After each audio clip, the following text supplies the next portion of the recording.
네, 안녕하세요. 동포세계 김용필입니다. 이번 시간에는 이 고려인 동포에 대해서 좀 여러분들에게 집중적으로 말씀을 드리고자 합니다. 우리의 형제, 고려인 동포, 이런 주제인데요.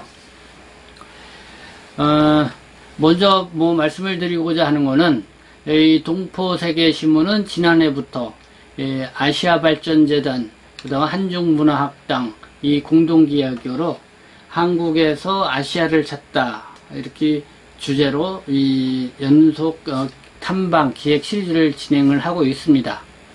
그래서 지난해 2019년도에는 서울 경기도권, 그다음에 전국 각 지역에 집거지를 형성하고 있는 우리 중국 동포의 집거지와 고려인 동포들의 집거지를 중심으로 또 기타 베트남이라든가 이 동남아시아 국가의 이 이주민들이 살고 있는 지역을 중심으로 이렇게 탐방을 했었습니다. 지금 현재 한국에 들어와 살고 있는 외국에서 들어온 이주민이라고 볼 수가 있죠. 그래서 한 250만 명이 넘어섰죠. 그 중에 이 중국 동포, 고려인 동포 이렇게 포함하면은 우리가 호의 재외 동포라고 할 수 있는 이주민들이 한 100만 명 가까이에 이르고 있습니다. 그래서 제한 동포 100만 시대다 이렇게도 말씀을 드리고 있죠. 실제적으로 이 중국 동포에 대해서는 제가 늘 활동을 해오면서 이런 필요한 정보나 또 여러 가지 정책적인 부분, 또 중국 동포와 관련된 여러 가지 변화상들을 늘 유튜브 방송이나 또 동포세계 신문을 통해서 이렇게 전달을 해드리고 있습니다. 그러나 이 고려인 동포에 대해서는 그렇게 깊이 있게 말씀을 드린 적이 없었는데요. 이번 시간에는 그래서 특별히 우리의 형제인 이 고려인 동포에 대해서 좀 더 이해하고 함께 할 수 있는 부분을 찾아보기 위해서 집중적으로 말씀을 드리고자 합니다. 그래서 이 총 한 4부로 나뉘어서 여러분들에게 말씀을 드리고자 하는데요. 그래서 제 1부에서는 이 고려인 공동체, 그래서 고려인 동포의 이주 역사를 좀 간략하게 짚어보도록 하고요. 그 현황을 여러분들에게 중점적으로 말씀을 드리도록 하겠습니다. 그리고 2부, 3부, 4부는 이 국내에 체류하고 있는 고려인 동포들, 어느 지역에서 어느 만큼 어떻게 살고 있고, 또 현안으로 떠오르는 문제점은 무엇이고, 그리고 고려인 공동체에 갖고 있는 그런 특징과 또 이 잠재력은 무엇이 있는지 또 이렇게 짚어보도록 하겠습니다. 그래서 여기에 이 도움 말씀과 그리고 주요하게 인터뷰를 해준 분은 이 안산 선부동의 떼골에 위치하고 있는 안산시 고려인 문화센터의 김영수 센터장이 도움 말씀을 주셨고요. 그래서 주로 이 김영수 센터장과의 인터뷰를 통해서 이렇게 알게 된 그런 내용들을 토대로 여러분들에게 말씀을 드린다는 점 먼저 말씀을 드립니다.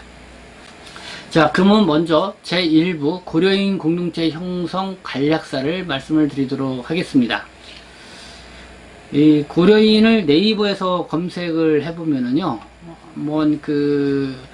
지식백과에 러시아를 비롯한 독립국가 연합에 살고 있는 한국인 교포를 통틀어 일컫는 말, 이렇게 요약을 하고 있고요.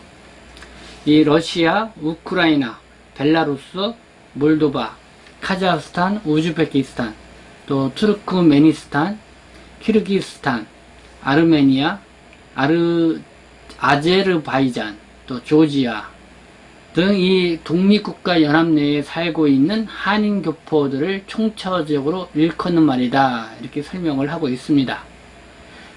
우리 이제는 한국인 교포 이렇게 말이 좀 인상 깊게 보이고요. 이 고려인 러시아로는 이 카레예츠라고 하죠.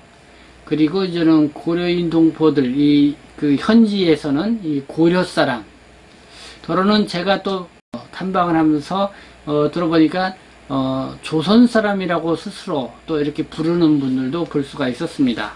그래서 이 고려인 동포들 중에는 이 고려 사람, 이 조선 사람, 이 두 가지 말을 혼용해서 사용하고 있음을 알 수가 있었습니다. 이 한인이 러시아로 처음 이주한 시기를 보면은요, 이 위키백과를 토대로 여러분들에게 말씀을 드리는데 1863년 경이라고 합니다. 이 당시 이 농민 13세대, 그러니까 13가구가 이 한겨울밤 이 두만강을 건너서 이 우수리강 근처에 터를 잡고 이 생활을 시작을 했다는 것입니다. 그 후 1년 후 60가구, 그리고 1867년에는 100가구가 되었고요. 이 차츰차츰 늘어나서 1869년, 그러니까 1863년 13가구로 시작을 해서 이 1869년, 그러니까 6년 후에는 무려 4,500명에 달했다고 합니다. 이 오늘날 이 고려인 동포들은 독립운동가의 후예라는 대명사를 붙이죠. 그 이유는 일제 시기 항일 독립운동가들이 나라를 되찾겠다는 그런 꿈을 안고 러시아 연해주 지역으로 망명 이민을 많이 갔기 때문에 그렇습니다. 이 1900년대 초 이 러시아 제국과 조선은 일제와 이 대립관계를 이루어오고 있었습니다. 그러다가 1907년 러일 전쟁이 끝난 후 이 승기를 잡은 일본 일제는 조선인을 배척하는 법을 제정을 하죠. 아주 이 조선인에 대해서 아주 혹독하게 대하는 그런 일본이었는데요.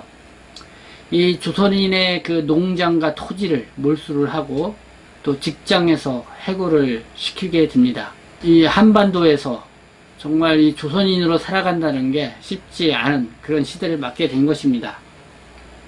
이때 바로 러시아 연해주가 조선의 독립운동을 위한 이 피난처가 되었습니다. 이 당시는 뭐 이 러시아 연해주 지역뿐만 아니라 이 동북 지역, 그러니까 지금의 연변, 또 중국의 상해 지역, 뭐 이렇게 이쪽으로 이렇게 독립운동가들이 펼쳐서 이렇게 활동을 했고, 그리고 또 그쪽으로 많은 우리 한인들이 이주를 하는 그런 시기였었죠. 자, 그러면 이 러시아 연해주 지역으로 갔던 뭐 여러 많은 독립운동가들이 있었습니다. 그 중에 이제 오늘은 대표적인 인물, 이 최재형, 이분을 좀 소개를 해드리고자 합니다. 이 최재형, 이분은 러시아에서 엄청난 돈을 벌었다고 해요. 그래서 독립운동 자금을 대었고요. 그리고 안중근 의사가 의거를 일으키는데 기여한 이 막후 인물로 알려져 있습니다. 이 1911년경 이 최재형 선생은 연해주 이 블라디보스톡의 이 신한촌, 새로울 신, 한, 뭐 한국 할 때 한, 촌, 마을, 새로운 한국을 지향하는 그런 마을을 만들었죠. 어떻게 보면 이제 코리아 타운이라고 볼 수가 있는데요.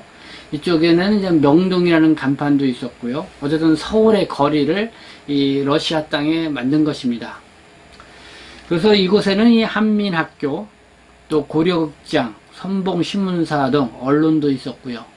그래서 이제는 독립운동가를 양성하는 그런 어떤 중심 지역으로 이 부상을 했습니다.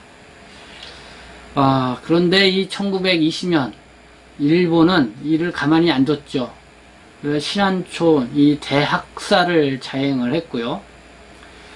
그리고 1937년 이 스탈린 체제 하에 있는 러시아는 이쪽에 살고 있는 연해주 등에 살고 있는 이 한인들을 그 당시 한 17만 2,481명 정도 됐다고 합니다.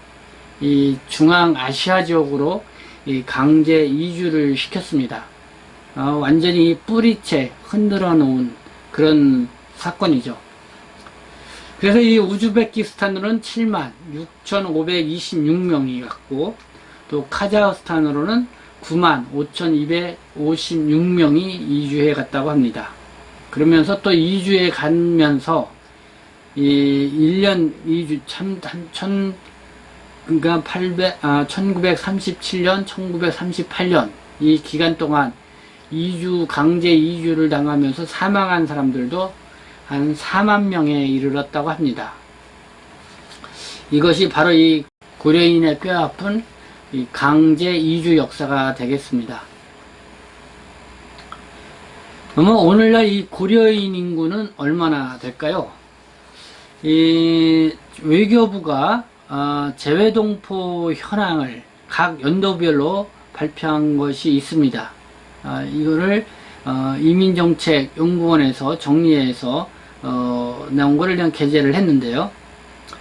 2007년도를 보니까요, 러시아에는 20만 9,025명, 그리고 중앙아시아 5개국에는 30만 9,970명 이렇게 나와 있습니다. 이 재동포 현황. 그러니까 2009년, 2011년, 2013년, 15년 이렇게 좀 비교해서 나와 있는데요. 뭐 2015년을 보면은 러시아에는 16만 6,956명, 그 다음에 중앙아시아 5개국에는 31만 4,676명으로 나와 있는 걸 볼 수가 있습니다. 그래서 요거를 봤을 때 러시아 지역하고 이 중앙아시아 5개국에 거주하고 있는 재외동포, 흔히 우리를 그분들은 고려인이라고 하죠. 이 두 지역을 이렇게 합해 보면은 대략적으로 한 50만 명 정도 되는 걸로 파악이 됩니다. 네, 지금 일부에서는 이 고려인 동포의 이주 역사 그리고 공동체 형성 과정을 간략하게 여러분들에게 말씀을 드렸습니다. 그러면 다음 또 2부에서 뵙도록 하겠습니다.